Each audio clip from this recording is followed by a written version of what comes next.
현대차가 광주시에 투자할 창조경제혁신센터 등 벤처 육성과 수소에너지 타운 조성 등에 집중될 것으로 확인됐습니다. 한국전력이 에너지밸리 조성을 선언하면서 지역 기업들의 움직임이 구체화되고 관련 단체도 지원 태세에 나섰습니다. 호남 고속철도 서대전 경유 논란에 대해 최연애 코레일 사장이 최종 결정은 국토교통부 소관이라며 책임을 회피했습니다. 의정부 화재 사건처럼 광주에도 소방차 진입이 어려운 아파트가 11곳에 이른 것으로 조사됐습니다. 여러분 안녕하십니까? 창조경제혁신센터가 다음 주에 광주에도 문을 엽니다.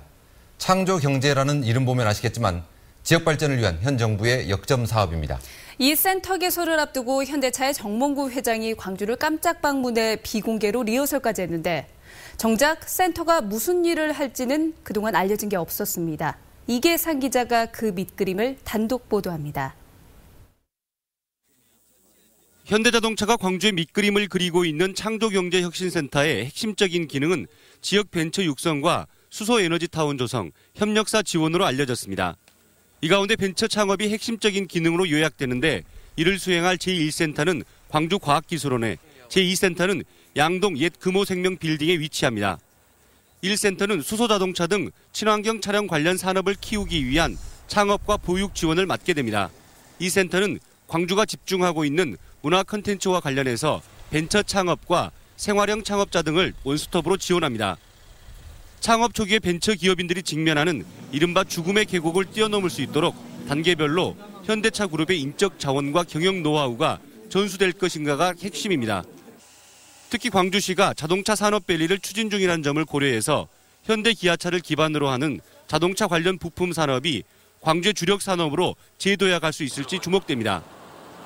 광주 창조경제혁신센터의 성패가 현대차 그룹의 적극적인 지원에 달려있는 가운데 정몽구 회장이 한 달 새 두 번째 광주를 방문해서 준비 상황을 점검하면서 기대감이 더 커지고 있습니다. MBC 뉴스 이계상입니다. 한전을 비롯한 에너지 공기업들이 나주 혁신도시에 추진하고 있는 에너지밸리 사업. 보통 사람들은 이게 뭔가 싶겠지만 관련 기업들은 벌써부터 발빠르게 움직이기 시작했습니다. 이재원 기자입니다.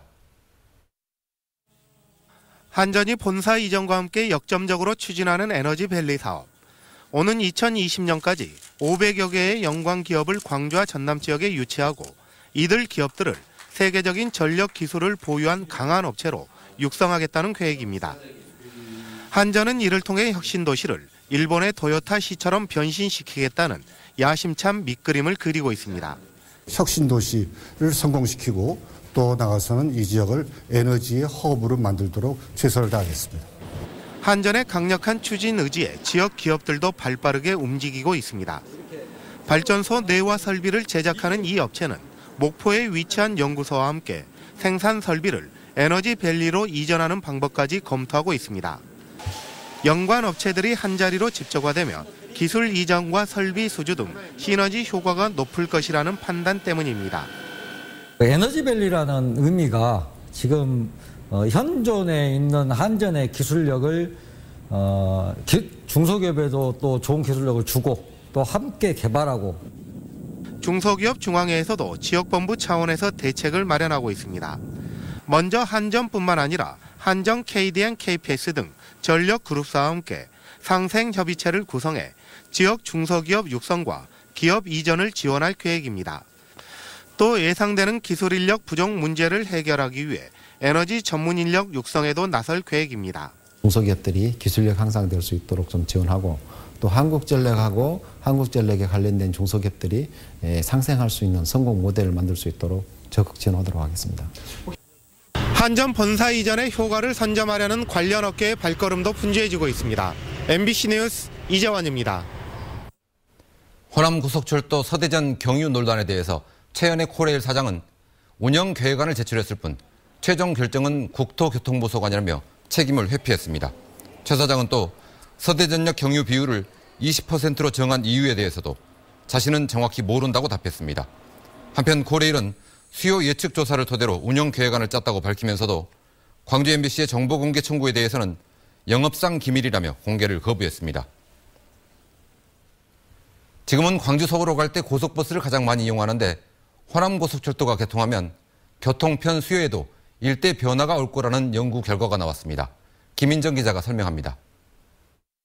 현재 KTX로는 서울에서 광주까지 3시간이 걸립니다. 고속버스로 이동하는 시간은 3시간 30분. 걸리는 시간은 별로 차이가 없는데 버스가 열차보다 자주 다니고 가격도 저렴해 서울과 광주로 오가는 사람 10명 가운데 7명은 버스를 탈 정도로 버스가 가장 인기 있습니다. 그러나 오는 3월 호남 고속철이 개통되면 이런 운송수단 이용의 지형도가 확 바뀔 것으로 전망됩니다. 이동 시간이 1시간 33분으로 단축되면서 이용객들이 버스보다 KTX를 선호하게 됩니다. 서울과 광주로 오가는 기존 버스 이용객 37.6%가 고속철을 선택하게 되고 다른 구간과 더불어 특히 서울 목포 구간은 절반이 열차로 갈아탈 것으로 보입니다. 연간 341만 명이 버스에서 호남 고속철로 유입되는 겁니다. 광주에서는 유효한 교통수단이어서 한 37% 정도만 전환이 될 예정입니다. 그래서 전체적으로 보면 광주 시민들이 이제 서울을 오실 때 KTX를 가장 많이 이용하시지 않을까 이렇게 전망이 됩니다. 빠르다는 장점 때문에 비싼 가격을 내고 비행기를 타던 이용객의 절반 역시 빠르지만 가격은 더 저렴한 고속철로 바꿔 타게 됩니다. 지금까지 서울까지 싸게 가려면 버스, 빠르게 가려면 비행기라던 시민들의 인식에 호남 고속철의 등장이 큰 변화를 줄 것으로 전망됩니다. MBC 뉴스 김인정입니다. 앞서 전국 뉴스에서 보신 것처럼 서해안을 덮친 해조류는 비단 모자반뿐만이 아닙니다. 계절을 가리지 않고 밀려들어 피해를 일으키는 중국발 해조류. 당장은 대책도 없습니다. 양현승 기자입니다. 지난 2013년 위성에서 관찰된 한반도 서남해안 녹색띠입니다. 당시 확인된 규모만 제주도 2배 면적에 이르렀습니다. 가시8회입니다. 2008년 이후 해마다 중국 장쑤성 주변 해안에서 발생하고 있습니다.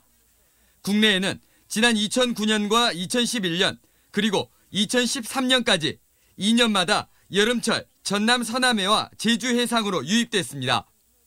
봄이 되면 이제 그 늙어서 엽채가 이제 한번 자라면 이제 탈바꿈이 되잖아요. 그럼 그게 뜨잖아요. 그게 이제 자연스럽게 쓰레기하고 같이 그냥 우리나라 쪽으로 밀려와 버린 거예요. 여름철 중국에서 밀려드는 녹조류 구멍 갈파래도 골칫거리입니다. 환경 오염과 더불어 양식장 피해, 선박 기관 고장 우려를 키우고 있습니다.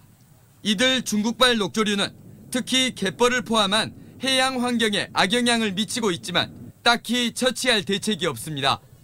제주 서해안 지역에서만 구멍 갈파래 처리에 연간 10억 원 이상이 쓰입니다. 최근 한 10여 년 동안 제주 해역에는 지속적으로 상당히 7, 8월까지 대량으로 증식을 하고 있습니다. 전남의 경우 과거 몇 차례 출현한 가시파래의 현황과 정보를 추정만 하는 상태입니다. 농업용 퇴비나 기능성 물질 등으로 활용할 수 있다는 대안도 나오고 있지만 해마다 오는 게 아니고 얼마나 밀려들지 예측도 불가능해 말처럼 쉬운 일은 아닙니다. MBC 뉴스 양현승입니다.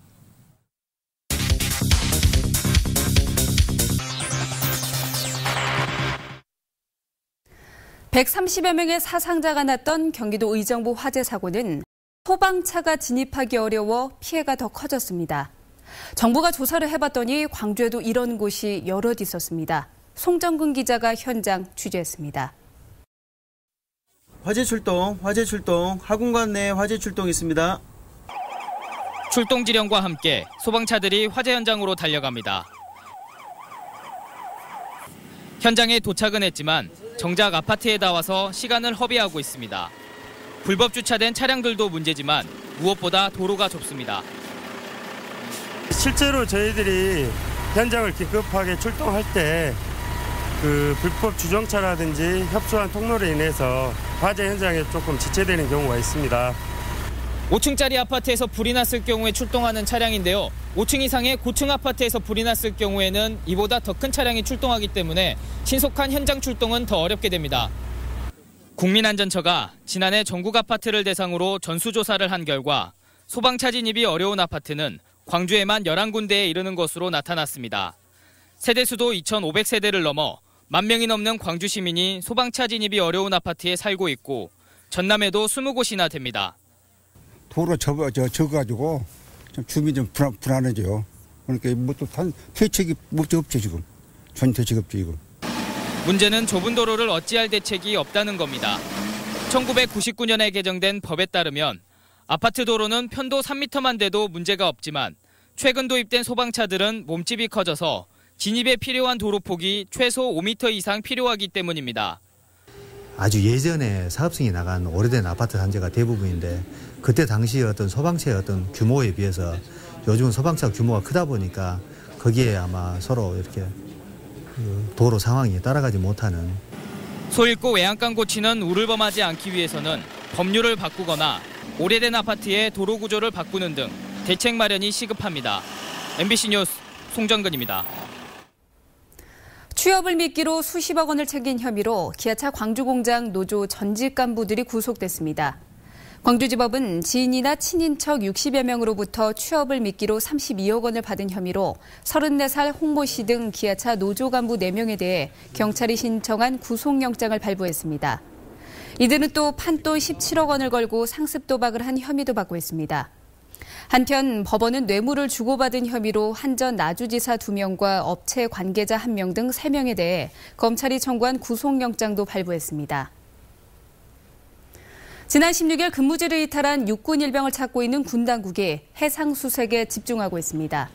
군 당국은 오늘 오전 9시부터 수중 음향 탐지기 9대를 동원해 사라진 이모 일병의 근무지인 목포 북항 인근 해상에서 수중 탐색 작전을 실시했습니다. 군은 이 일병이 바다에 빠졌을 가능성이 있는 것으로 보고 음향 탐지기를 활용해왔으며 이틀 전 사람과 비슷한 형태의 물체가 감지돼 집중 수색을 벌이고 있습니다. 광주 지역 전현직 지방의원 21명이 새정치민주연합 대표 후보에 출마한 이인영 의원을 지지한다고 선언했습니다. 전현직 시구 의원들은 광주시의회에서 기자회견을 갖고 광주의 선택은 늘 새로운 시대를 열었다고 지지한다고 말했습니다.